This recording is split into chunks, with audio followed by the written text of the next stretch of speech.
Welcome back. Another episode of Dynasty Theory. The whole gang's here. You know me. I'm John Bauer. Find me on Twitter at The Bauer Club.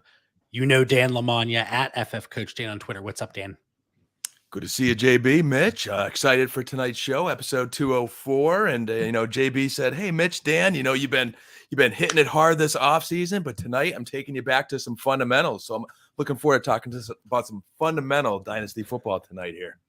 Yeah, I mean, we're certainly going to get into a lot tonight. And I feel like I always jump into things and kind of skip over and glaze over Mitch's intro. So from the state of Utah, find him on Twitter at DynoMC. Well, you should skip over me, Mitch? Because I'm like, yeah, it's going good, guys. Can we go on with the show? But no, I actually have something important. So Utah, it's impossible to get good beer at the store, right? The local Costco has Polliter from Munich beer. And we can't get good beer here in Utah. So we got 3 cases over the weekend. I'm super, super happy about it. They're putting a lot of bans on things out there in Utah. Yeah. So Ronald's talking about it in the chat right now. There we go. We go. All right. So like Dan said, we want to get back to the basics here. And this is something that was sparked by a few people reaching out to us. Hey, do you guys have any episodes strictly centered around getting into Dynasty?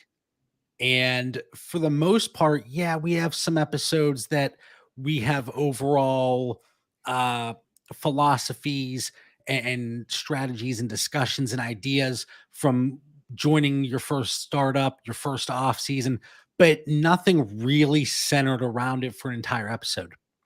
So tonight, kind of an introduction to Dynasty. And I said in a tweet, it certainly is quite different from our typical episode, right?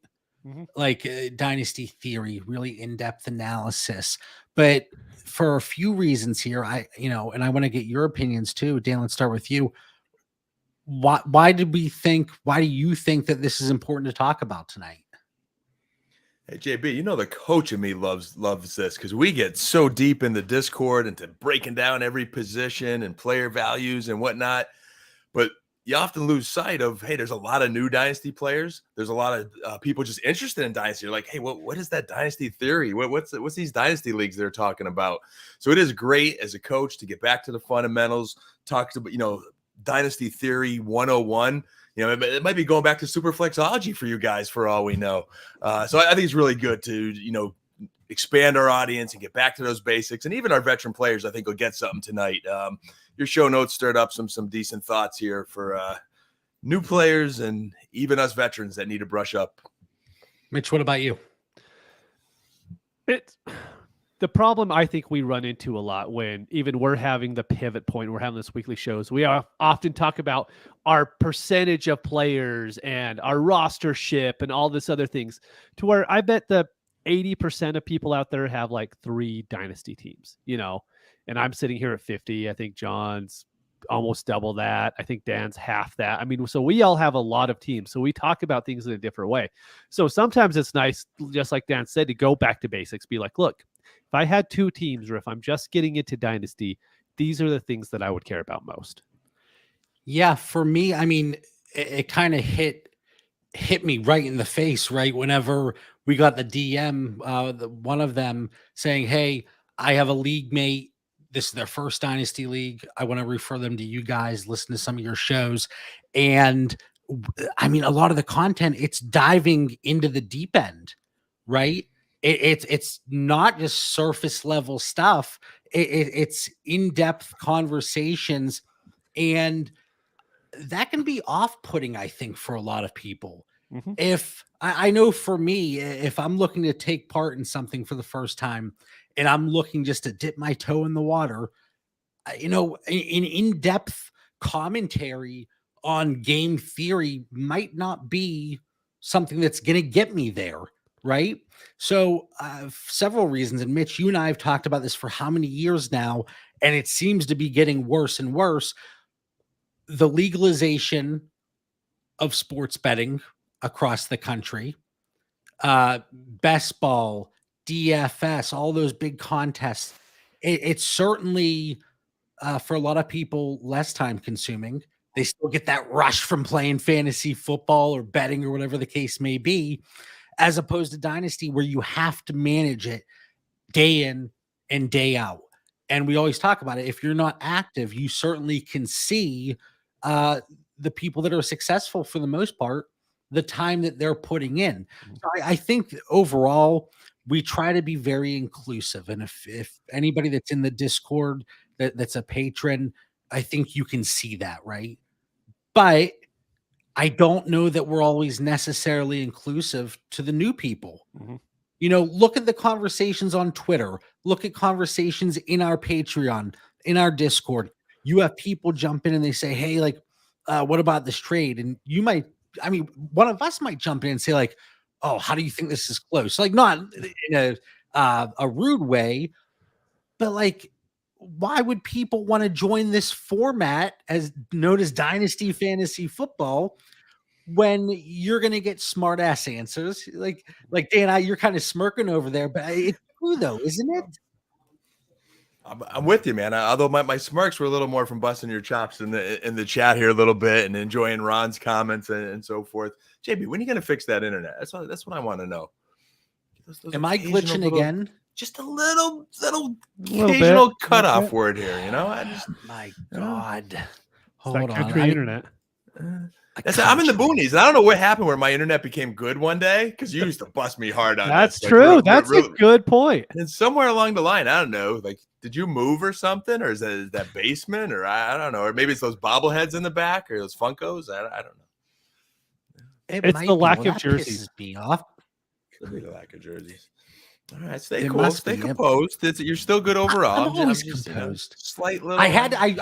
I went from high def to standard def on my camera, and this is a face that people need to see in high def. Yeah. Like, let's be honest here. Mine's only high def.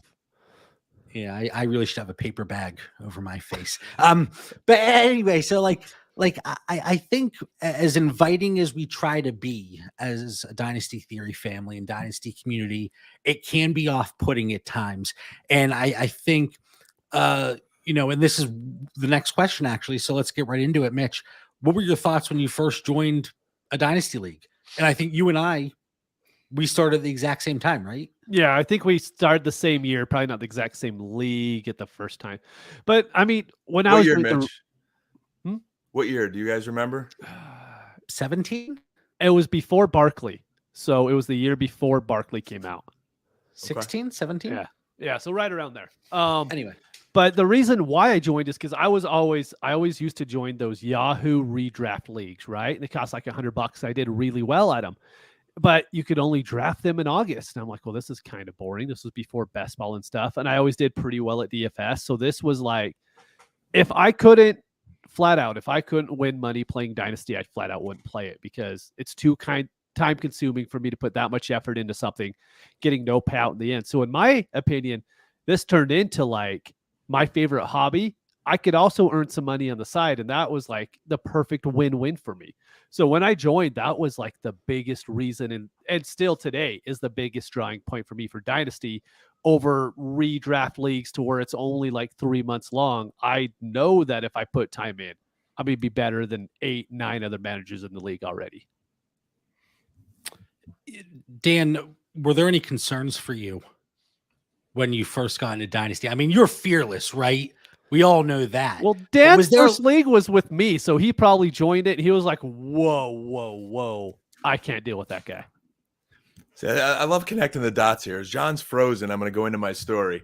So I know I'm going to get busted hard on this. I'm setting myself up for it, and I'll never hear the end of it. But that's okay. I'm going to take my chances. So I started playing redraft in 1993. All right, we're going back, old school here. Started playing redraft, and I did the stats manually. And that's how I got hooked. I was in the spreadsheets before JB copyrighted that slogan. Okay. when you were pulling up, like, there was like a USA Today weekly or something, you had to manually, because you didn't have all these software programs back then. Dan's spreadsheets were actually stone tablets that he had to chisel in.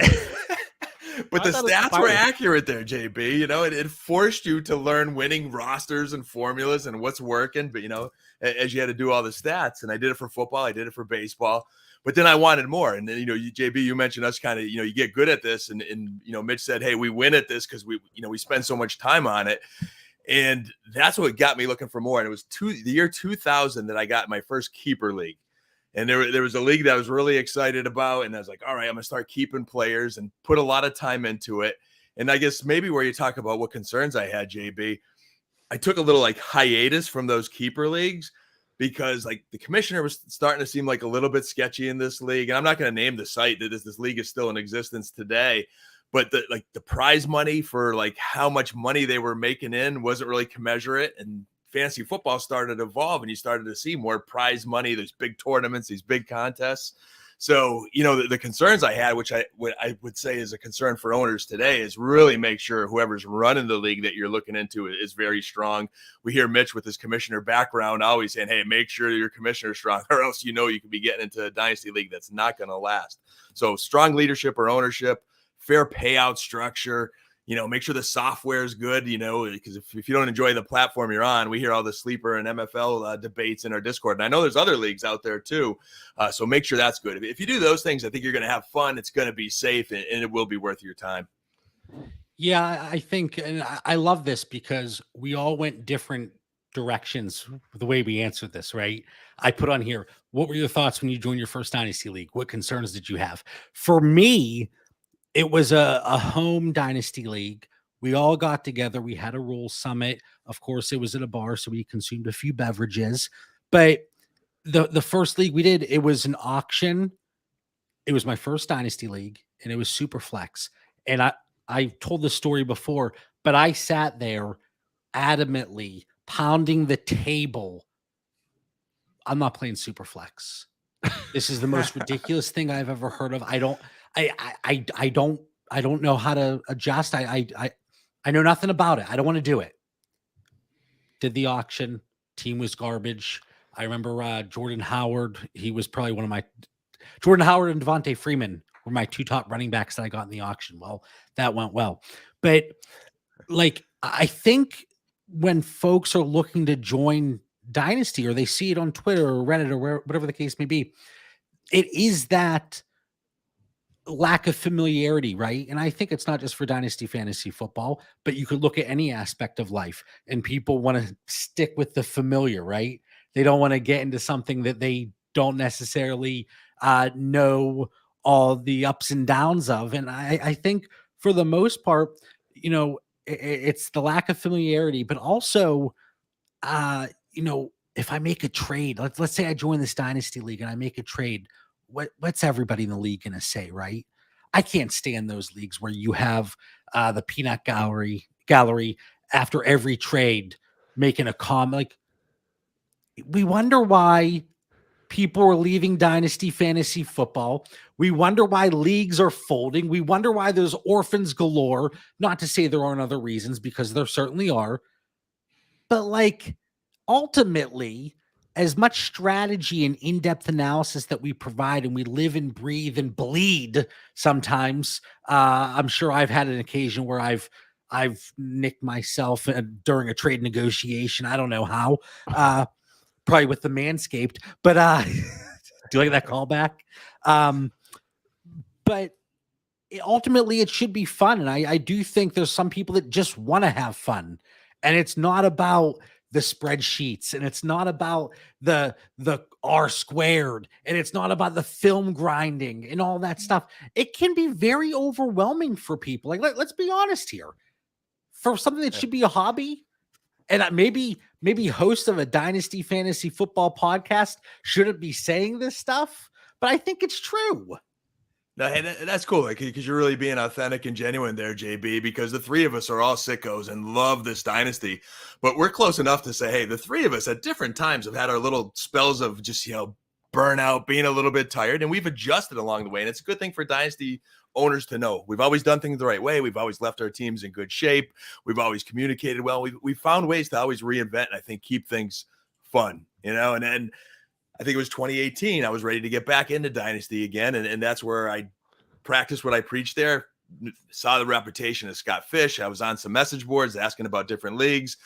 Like the MFL platform, sleeper lovers don't hate me there. Not arguing one over the other, but it was good enough to get into. And that's where I met Mitch, man. And then Mitch kind of wrote me in, and, we were born, later on in time. But, finding league mates through those group me chats and the activity of the leagues is very important. So, and I think we've branched out and have gotten to a lot of fun leagues with a lot of these gentlemen that are commenting right now in the chat. And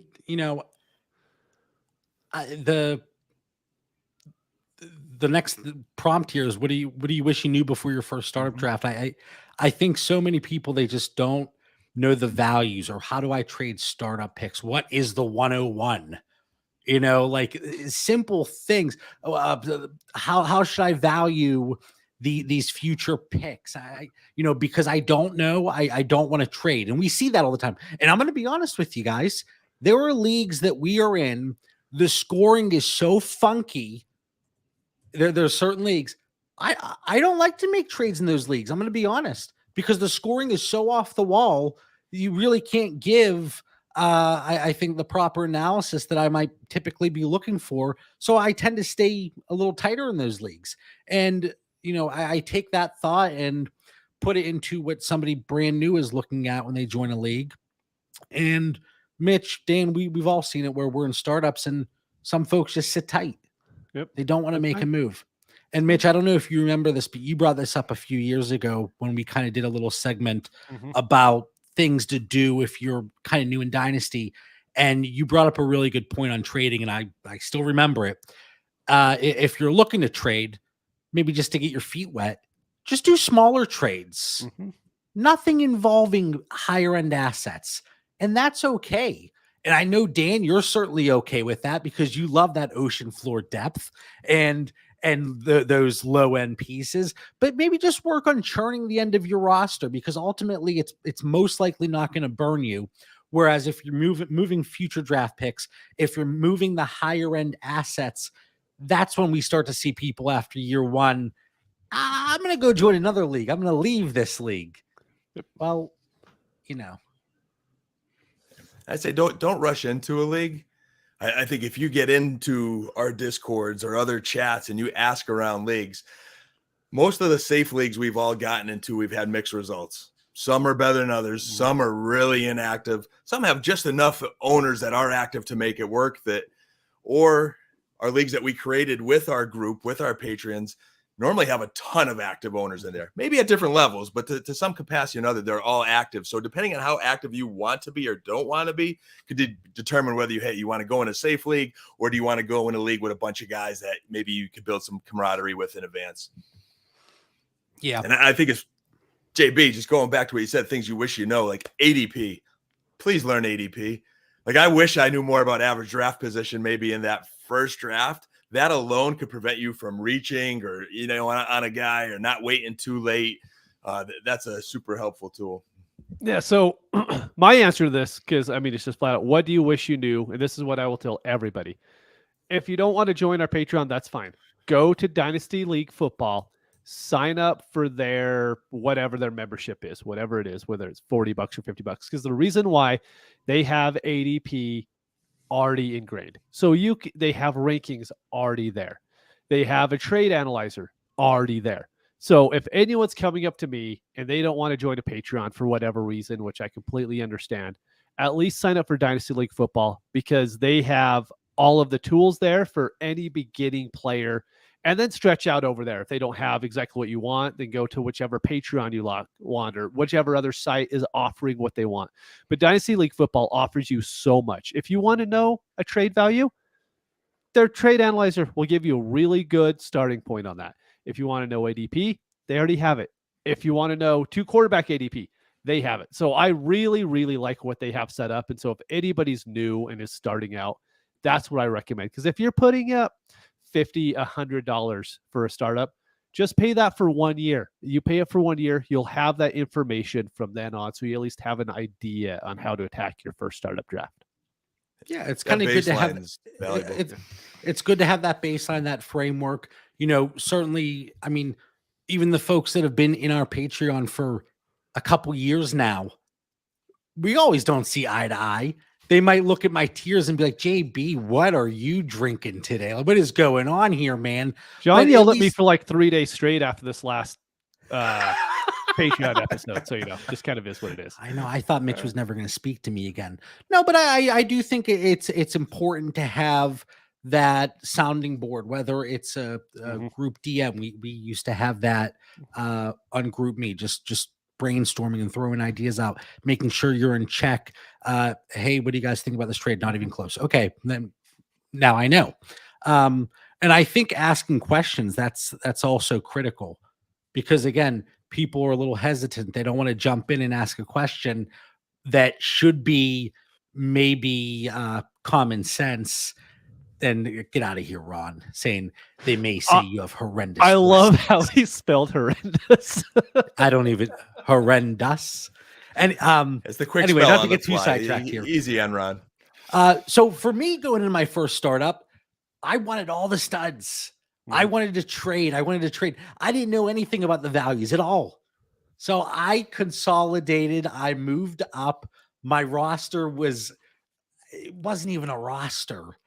Future draft picks, I don't need those. So I think finding that balance that works for you and having the veterans on your team that can help you potentially win now, while also filling out the back end of your roster with high upside pieces, and if possible, hang on to that future draft capital, because if your team struggles, if you have that slippery slope, those first round picks, extremely valuable, because your team's really not going to be in a position, if you took the JB route in those first few startups, that I think back on and I lose sleep over, guys.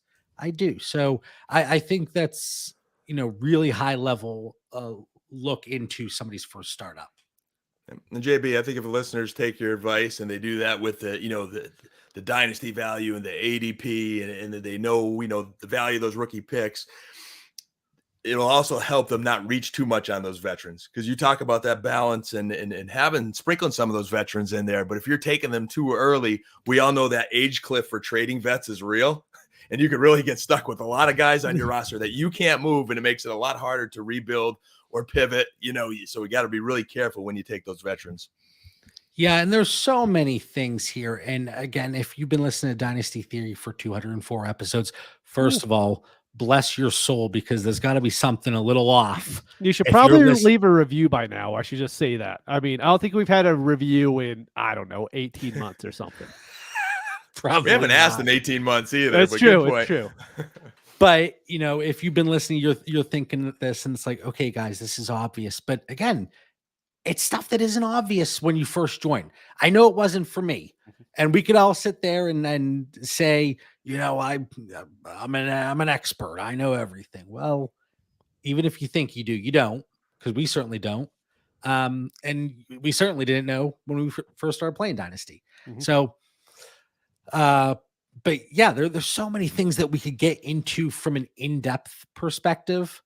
But again, just a really high level introduction. If you're looking to take part in Dynasty, hopefully you stumbled upon this episode and you want to go check a league out, right? Mitch, what other tips here? Whether it's somebody's first startup, maybe they had a startup last off season and now this is their first full off season in Dynasty. Okay, so I will tell everybody the easiest way to get a step ahead of half the people in your league. Look just at the starting lineup requirements. So what happens a lot is you're going to join a league, and they're not all standard. Sometimes there's super flex. Sometimes there's 2 quarterbacks. Sometimes there's 2 tight ends. Sometimes there's 3 running backs. Sometimes there's 2 running backs. So going in there and looking right now, the current startup I made, we joined the Ron's Reactions Listener League, right? We joined up in that, has 4 wide receivers. That should drastically change the way that you draft. If you're not changing it, and you can look at some teams that league, some people didn't change their strategy, right? And they're going to be hurt really bad because you have to start 4 wide receivers every week in that league. And seeing that, you have to vary what you're doing from league to league. So if I sit here and say, hey, I really like the running backs at the top of startups. I love Breece Hall, Kenneth Walker, Jahmyr Gibbs, love all those guys. I can't hammer him in a draft like that because I'm going to be so far behind in wide receivers that I'm never going to make it up. So I think a really big thing just to start off is just look at the starting requirements and get an idea on who you want to attack each round. Maybe just a position you want to attack. I gotta say, until probably before the beginning of last season, one of the Mhm. biggest edges Mitch and JB both had of me is they both truly read the rules and knew the roster requirements and the scoring and like all that intricacies where I'm just like, grind and fill them and liking my players. Like that is huge, so really know the rules. That's great advice, Mitch. It's so simple too, and it takes just a few minutes to figure it out. Whether it's starting requirements, scoring differences from just a typical league. With quarterbacks, is it +6 for touchdowns? Is it +4? Is it -2 for interceptions? Is it -4? How are future draft picks handled? Is it based on just standings? Is it based on potential points? Is it, oh God, no, don't say it's a toilet bowl for the 101. Please don't say that. But if it is, just be aware going into it, because I just like both these guys said, it's so simple, and it's something that can give you an edge. And it might not be a huge edge, but there's an edge there nonetheless. I don't think there's been one startup the three of us have been in where there hasn't been an owner in the chat of the draft that said, "Oh, I didn't know this." Yep. And it's already 7 rounds, 10 rounds in, and right there you have an advantage. And I think in the infancy when I was playing Dynasty, it was just laziness. It's like, reading the instructions to put together the TV stand. I don't need instructions. I can just put it together. And then, you got to go back 15 steps because you made that one little mistake. So follow it, know it, and it's incredibly valuable. I also love rankings. It's one of the things I've kind of prided myself in over the years is just kind of grinding out rankings. And if you're just starting in, you don't really have rankings. I mean, you could take JB's tiers, Mitch's tiers, take rankings that we're offering here in Dynasty Theory or DLF. But then I just think over time, make it your own. Compare it to other rankings so you don't just get like locked in on what they are, and you kind of see where the values are that could be found. And I think I just love grinding too, guys. Like the more knowledge we could get, love listening to podcasts, special followers on Twitter lists we've talked about in the past, anywhere where you could gain more information over the competitors, but know like valuable, not the rumor mill that we see in Twitter, like really good content. You could get an edge as well. All right. Anything else from a startup perspective? Well, also to bring it up, it kind of touched on it, but knowing your commissioner, we kind of have so important commissioners that we really trust. I mean, Mitch, obviously, Ron, Brandon in our chats, nothing but great things to say. But even I think knowing your commissioner and having a trusted commissioner, it's critical. You're not going to get blindsided by, funds were just withdrawn from the league safe. What's going on? Luckily, that's never happened to me. Nick, Greg says Nick in the chat. Slipped my mind. But, so that level of safety and peace of mind. But I mean, Mitch, even good commissioners, we've seen leagues fold this offseason. Yeah, I had my first league fold since I've ran a commissioner league. Sometimes, and you'll see it, there's times to where you could join a league and you could tell within the first year that it's not going to be a league that you're going to like. And that can happen. You could join a league your first year, you draft exactly how you want it, and it ends up you just hate the people in it. And if it comes down to it, that's fine. It's okay to leave. There's times to where leagues will end up dying, and it's okay. Just know that if you end up not liking the league, because there's great leagues out there, go find the one that you love. Like, I know I'm in a lot of leagues, but there's probably 10 of them that I will like never, ever, ever think of dropping because I just like truly love those leagues. And when you get one like that, that's when you find your love for Dynasty. You're like, any day I can go in this league, blast out 6 offers, and I'm going to get probably 6 counter offers back immediately. And going in leagues like that is just a lot of fun, in my opinion. Cherish it. Never let it go. Don't it's like It reminds me of Billy Madison when he grabs that kid's face. He's like, "Stay in school, stay as long as you can." But startups took place. All right, we're one season removed now. You're in the off season. I think one big mistake that we all do still, trying to unload vets during the off season. It's a challenge. You got to find the right trade partners. You got to do some work. You got to put in the time, do your due diligence, but also you're probably not getting the return that you're going to need. So yeah, I need to get younger. I'm rebuilding. I want to get these. We've had conversations. Need to get these points off my roster because the way the rookie draft order is decided is based on potential points, right? So let's get these points off my roster. Mitch, stop yawning over there. It's only 7:31 over It's there. late here, man. It's tough to keep it going. So you got a date night coming up too. You better pick it up, pal. I'm excited. What is it? Smash Burger. Smash Burger. Excited. Yeah, it's going to be good. Mitch is going out in the town when JB and I are going to be, crashing for the night, I told you I'm joining the FF Dynasty guys. I got a guest spot after this. Be later than I will. But anyway, 50 different tangents there. It's May. There's no points being scored. So you don't need to rush to get those points off your roster.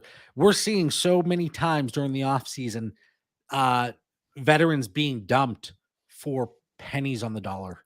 Yep. And you can really reap the benefits if you're a manager and you're just paying attention, right? You don't need to make a trade every day. You don't need to make a trade every week. Nope. But it helps, especially if the league is active, taking on at least bare minimum the level of activity that your league has shown. So if you're in a super active league and you're ignoring the chat, you're just not involved, I think you're going to fall behind. Maybe not compared to all 11 managers in your league if there's a 12-team league, but the few people that are really making moves and really ahead of the curve, that's whenever things can get challenging. There's some leagues, like Mitch said, that I wouldn't say I love the leagues, not going anywhere. They're not active, but I know I'm not necessarily falling behind anywhere despite the number of leagues I'm in because nobody else is really doing anything. And I'm just so many thoughts here. Don't get frustrated. How many times I even do it? No, John. No. I get frustrated if the wind blows in the wrong direction. And then I have the nerve, I have the audacity to sit here and tell my son, Johnny, don't get frustrated. He's probably thinking, hey, pot, it's the kettle. But you're sending offers out. You're not getting responses. You're not getting trades done. It is so easy to sit there. Screw this. I'm done. I'm not even sending more offers out. I'm not wasting my time. Just calm down.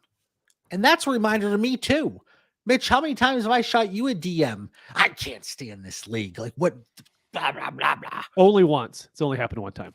Yeah, right. Yeah. All right, Dan, interrupt me because I could talk here for days. I will. I'm trying to dissect some key points that I'm finding in your dialogue there. And you're definitely saying to exude patience. And I like that you said, there's certain leagues that you're not falling back in. So I think as an owner, as you research leagues and you decide how active you want to be, and, if you're in more than one league, like I never really thought of it that way, JB, where some of these safe leagues, they're only active like seasonally, draft time, because, everyone's getting ready for the rookie drafts and we're selecting rookies. So the trade activity picks up a little bit, the start of the season, the playoff push. But I think as long as you just respond to people's trades and you meet the activity of the league, you're going to be in good shape. But you also got to be patient from the perspective of these player values change all the time. Don't get impatient trying to move a vet in the offseason because it's kind of like the stock market or real estate. The market changes seasonally. We see it all the time. So if you don't just panic, trade a player because you want to get rid of him, and then you don't get what he could have gotten if you just waited a few months. So Dynasty is year-round, and that's good. It caters to you. So be patient. Don't rush trades. Meet the activity of your league, and I think you could definitely have a very competitive team. And I want to add to Mitch is over there thinking about that hamburger he's about to eat. I'm hungry. Look, like I wake up at 5, work 12 hours, come home, and I was literally home for 5 minutes before the show started. So I had enough time to get the beer, and now I'm happy. No, I'm good. Like I love this kind of talk because it brings me back to when I started, right? And you have like 3 leagues. The good old days. No, but seriously, like John, how many trades did we do in the first year between me and you? I know in that league there was 190 trades in like the first year of existence. It was crazy. But those leagues are a lot of fun, and that's what gets you hooked. So if you're going into your first off season, one thing that I see many people do, and it's a huge mistake, I've done it, is you want to gun for that 101. Let's just say, next year the rookie quarterback is going to be awesome in 2024, whether it's Caleb Williams or whoever it ends up being. So you're going to tank for it. I'm going to do everything I possibly can to get that 101. So you trade every single piece on your roster that has any value at all, and it's gone. And then, you'll get Caleb Williams on your team, which is great. But then you're still paying league dues for the next 10 years trying to build a team up that can even make playoffs. So a big thing is when you just absolutely tank. You don't have to tank all the way. You can even trade for that 101, which is probably a better thing to do than actually just completely tanking, ruining all aspects you have of winning in the next 3 years. Could be like, yeah, guys, I get draft Caleb Williams this year. That's cool. Good job. Yeah, I certainly have some teams like, yes, I got the 101, but I'm not going to compete for 2 decades. Let's go.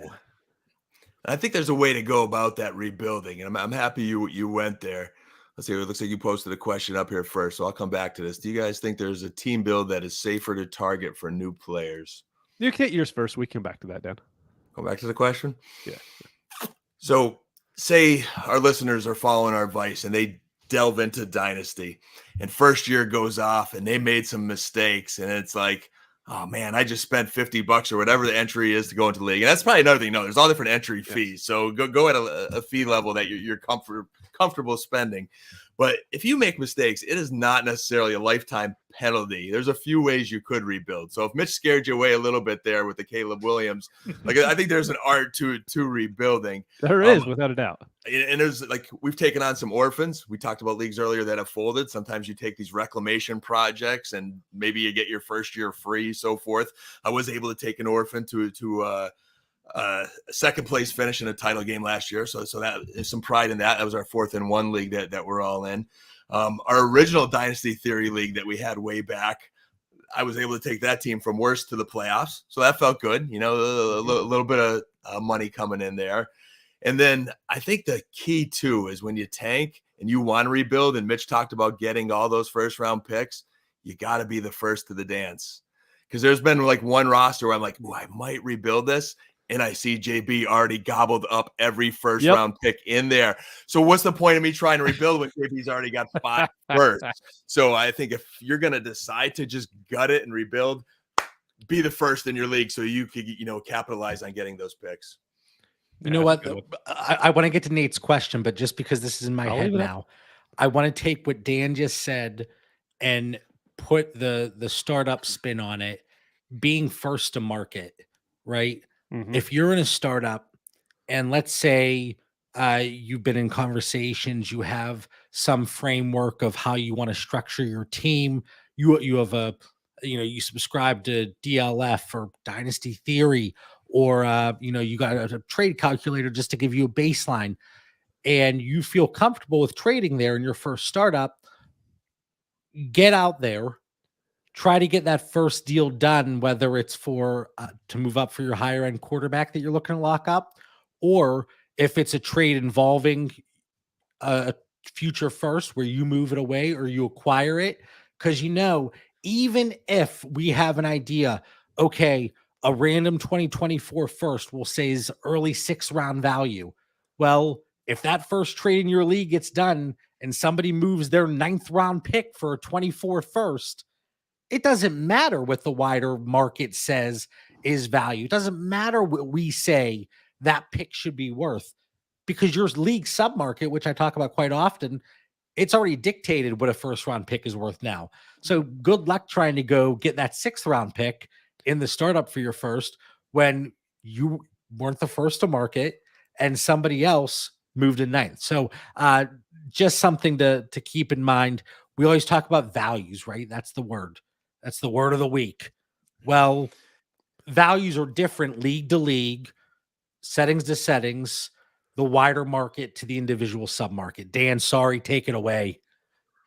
No, I just think what you mentioned, JB, great point on being first and that 6th round pick. But that's probably the hardest part for new dynasty owners when they go in those startup drafts and they see John Bauer make all these different trades ups and downs. And it's like there's this hesitancy to want to make those moves. So that's where it really is beneficial, maybe to be in a Patreon like ours where you could ask those questions before you draft, kind of learn those values if you do want to be an active trader. But in the same side, don't panic. I've seen teams just not trade at all and come out with really awesome rosters. So there's more than one successful way to build a dynasty team. Mitch and I are in a startup right now. The Ron's reaction. So I haven't made one trade. Nope. We're in the 18th round. I haven't traded. I remember how pissed you used to get when no one would trade you. You'd get so bad. It was great. Listen, that was old JB. That was old John. I'm just all right. So hey, we got to get days. to Nate's question. Yes. All right, read it off, Mitch. For okay, people not and watching. really, I think how John builds his dynasty teams is pretty much the answer for this. But do you guys think there is a team build that is safer to target for newer players? And I really think how John goes and builds his teams, I think it's the best way to go about it. And what I do, and it's tough because you're speaking to like just trading down, trading back, accumulating extra pieces, minimizing risk because now you're not completely over invested maybe in your higher end assets in the first or second round of a startup. Yeah, I love that, but sometimes it just isn't possible. So I think we all can agree. And Dan, maybe actually turn it over to Dan here. Yeah, I think there's an art to that though, Mitch. I think you've been partners with John long enough where you've adopted that and could execute that as well. Because I've been in a lot of these leagues with you guys where I've been doing just the opposite. I chase certain players, certain star players. I like building my rosters with certain guys that I'm high on for the year. And again, I think just to the people listening, you could do it both ways. And I think our Patreons in the Discord, I've seen a lot of them adopt the way JB and Mitch have kind of built those rosters, and I've seen people do it the other way. So I think it's good to learn that. And I think just I think you talk about safety, and it sounds like Nate's question is, hey, you're new, you're a little risk adverse, be careful drafting running backs. I think you're talking dynasty. Just don't draft a running back. You're okay. I'm going to build my team more around those talented wide receivers that I'm going to have for 10 years versus the running back that I'm going to have for one contract. And if he's already a few years into that first contract, his value is not going to be the same. So again, that's where he's got to remember this is a dynasty format and rookies do have more value and receivers over the running back. Not that you'd want to neglect running backs, but you got to be careful in how you do that. And that's probably a whole other strategy session we can have, gentlemen. Yeah, I think really high level, if you're in a super flex league where you can start 2 quarterbacks, or if you're in a 2 quarterback league where you have to start 2 quarterbacks, landing those high end quarterbacks early to start the draft, because for the most part, and Mitch, you said this, I can't tell you how many times, if you have a Josh Allen and he happens to get hurt, his value is pretty insulated, right? Get whatever you want for him. And if you want to move off him because you're still a contender, great, but you don't need to. Whereas if you're investing these running backs, look at how quickly the running back landscape changes. So I would say avoid the higher draft capital running backs. Go after the young wide receivers that not necessarily rookies, because that bottom could tank that could fall out very quickly, right? But get your guys like a T. Higgins, Devontae Smith, Jalen Waddle. You could move those guys and get a lot for them while you're getting stuck with Dalvin Cook and Joe Mixon on your rosters. So I would say again, it sounds so straightforward and simple. And these are things that if you've been playing Dynasty for a decade and you're listening to this episode because you listen to Dynasty Theory every single week, you're thinking, no crap, guys. But again, I think that's the reason that so many people are hesitant to join Dynasty leagues. Agreed. But I would say the high-end quarterbacks and super flex or 2 quarterback, and then the wide receivers. If you can't move down, So if you don't feel comfortable with the trades, like we said, make those lower end moves that just dip your toe in. Just dip it in. You know. All right, guys. I mean, anything else? I think it's final thought time because someone's got to get burgers tonight, and it's not me. I'm just being a good teammate here. It's me. It's yeah. You don't want Final thoughts. Sorry, cut you off. All right, for the Right like 204th time. This was a fun episode, very different from what we typically do. If you're watching on YouTube, if you just listen to the episode on the podcast feed after we spit it out, shoot us a DM, drop a comment on the video, like, hey, I'm just joined my first Dynasty League, blah, blah, blah. Like, we talked to so many people that have been playing Dynasty for so long, and that's fantastic because you get their thought process. But it would be great to connect with people that, for one reason or another, especially if it's because of us, hey, I'm going to give this a shot. So drop a comment, shoot us a DM, send us a tweet at Dynasty Theory FF, and let us know what you thought of the episode and if you plan on taking part in Dynasty, or you listen to this and thought these guys are whack jobs. I'm okay. All right, Dan, what do you got? Final thoughts. All right, before we get in trouble with Mrs. Sorensen, just hey, there's no way we can answer everything in less than an hour. So again, like JB said, hit us up. We'll be happy to answer anything maybe we didn't get to tonight. And then for our veterans that hung in there tonight to the end of the show, just think critically about those Twitter posts and news you read. All right, these workouts that are happening now are optional. Mandatory mini camps in June. That's when things will pick up some. Late July training camps open, and that's when we really start to ramp up. There's a huge difference as a coach between pads and no pads, so be careful what you read. All right, Mitch, what do you got? Nothing. I want to go eat. All right. For Dan Lavagna, Mitch Sorensen, I'm John Bauer. As always, proud member of the DLF Family of Podcasts. If you're watching on YouTube or in the episode description, check out dynasty-daddy.com. A lot of great resources over there, and it's free, so go check it out. Hopefully everybody has a great week, and we'll catch you next week. Peace.